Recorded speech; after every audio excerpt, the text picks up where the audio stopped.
Hello, it's Amy. I'm back again with the Journal of Emily Shore, and today we are still in the year 1837. We are on page 226 of the 1891 edition, and we have reached the entry for November 15th, which was a Wednesday. I have begun to teach geography to Maxworth regularly on the following plan. I give him the name of some town as Jerusalem. He is to examine the maps and find out every town of note on the same degree of latitude. The next day he is to tell me them and give an account of their situation and everything he can find in books about their history, natural productions, etc. This is, I think, a useful and entertaining way of learning geography. November 17th, Friday. I usually repeat a chapter from the Bible by heart while I am dressing myself in the morning, and a chart of genealogy from about 70 to 100 dates while undressing at night. November 23rd, Thursday.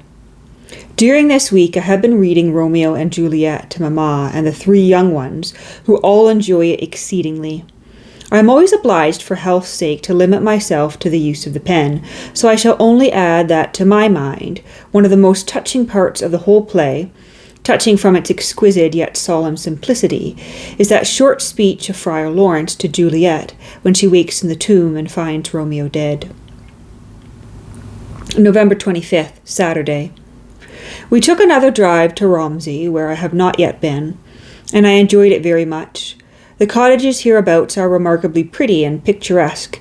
The eaves of the roofs project and are supported by slender columns of the trunks of firs, so as to form little rustic verandas.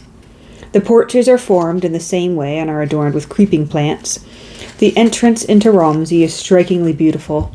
Indeed, it excels that of any other town I know, except Torquay, and perhaps Hastings, which places have the advantage from the sea. From the top of a steep hill you look down on the old, dark red town lying beneath you, with its noble cathedral-like church towering above every other building, and a rich extent of distant wooded country behind. To our right and left were beautiful green sweeping hills, with little dells between them, and their sides and summits mantled with thick woods, now, of course, nearly naked. The appearance of the distant country, from behind the waving outlines of these hills, is very fine. We drove down into Romsey by a road bordered with elms, and crossed at the entrance of the town in the pretty little river Test, on whose wooded banks, in a sweet situation, is Lord Palmerston's place. Romsey is a neat old town of some size. The most singular feature in it is a little narrow stream or aqueduct, bricked in, very clear and rapid, which flows for perhaps half a mile along the side of the principal street, turning 2 mills on its way, and falls into the Test. It runs close to the houses all the way, and is crossed by little bridges, much in the manner of the stream at Burley Salterton. Its clearness is remarkable. Every stone at the bottom can be distinctly seen. In most parts, I think it cannot be more than 2 yards across, though it sometimes dilates. With the single exception of St. Albans, this is beyond comparison the most magnificent country church I have anywhere seen.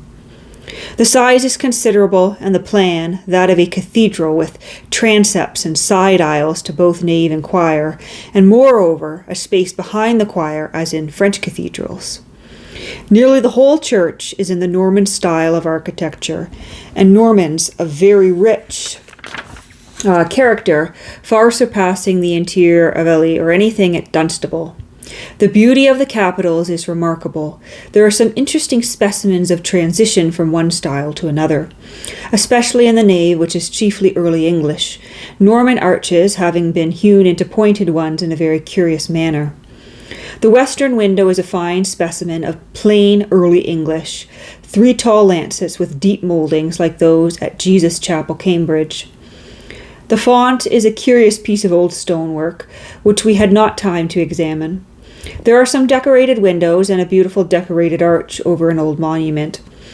There are several other kinds of monuments, old and monuments in brasses, and many details of various kinds deserving minute attention. But, unfortunately, we had only a few minutes to spare. November 27th, Monday. I finished Timon of Athens. I am ill qualified, I know, to pass any opinion on the matter, but if I were to give one, I should say that it was not the work of Shakespeare. Not but that I admire it exceedingly and think it a noble play, but it seems to me that the style and language are not those of the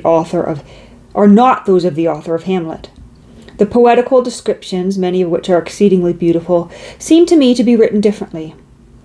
The choice of words, the construction of sentences, the cast of ideas are peculiar. The tone of the dialogues between Timon and Epatimus in particular is not like that which pervades most of Shakespeare's scenes. I think dramatic writing one of the highest efforts of human genius. To excel in it, one must not merely think what it is likely that the characters would do and say in the situation in which they are placed. We must think that we ourselves should do in those situations. No, rather we should throw our whole soul into the character we are depicting, and make it, as it were, our own, so as to feel ourselves naturally and deeply every passion which racks his soul, and be able to express it by expressing our own unsteadied sensations at the moment. How strange it seems, then, that the dramatist, who must thus be personifying himself, should be able, by so doing, to personify so many various and conflicting characters, and to paint passions which in the natural state of his own mind he may have never felt. He must, as it were, multiply his own character, and create new feelings in himself, all which requires a mind which soars infinitely above the common level. November 28, Tuesday. I received a letter from dearest Eliz. I do not remember the time when she was unknown to me. She was a dear friend of Papa and Mamma before I was born. Sometimes it appears, but the other day, that I saw her last and kissed her last. Sometimes that I kissed her and laughed and talked with her years before she went away. Sometimes ages, a lifetime, a separate existence appear to have passed since then. I can hardly realize it. Indeed, it is now a different existence. Life seems changed to me, young as I am, since I parted with Eliz. One of its chief features is blotted out of the landscape. My heart aches when I think of those past pleasant days, and as I now write this, my eyes are almost blinded with tears. So I will think of it, if I can, no more just now. Farewell, my kind, most beloved friend, Eliz. December 5th, Tuesday. The unusual interruption of visitors prevented me from attending to all my studies today. But when I went up to bed, I could not resist the temptation of taking up my favorite Herodotus, and I sat up reading him till after 11 o'clock. I have now nearly finished the 4th book. It is the most entertaining work I have ever read. December 6, Wednesday. I have at last finished the 30 years' correspondence of Knox and Jebb. I was beginning to get rather tired of it. The 2nd volume is far less interesting than the 1st. Both had an exceeding dislike to the Bible Society, the reason seeming to be that it receives the support of all denominations of religion indiscriminately, and that it publishes the Bible without comment, neither of which appears to me to be any objection. They had a dislike, however, to the whole evangelical party. By the way, I have a great horror of this division of Christians into 2 parties. In Devonshire, the 2 parties will not even speak to each other. They each profess to hate the other and avoid them as serpents. Even my cousins say, if you find that any persons have prayer meetings, they are of the professing party. Avoid them. I cannot bear that prayer meetings, or the Bible Society, or anything else should be made a test of party. I abhor tests. December 11th, Monday.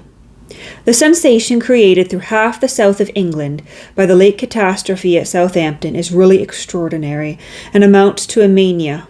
Subscriptions for the survivors, the destitute families, have been received from Winchester, Oxford, London, and many other places. Above £4,000 have been collected, which is more than is wanted, and is a great pity, for these are not the only objects deserving of charity, and such extravagant aid to these will render it difficult to give adequate assistance to others. And I think we'll leave it there for today, because we're just about at the 10-minute mark. And when we come back tomorrow, we will read the entry for December 12th, 1837.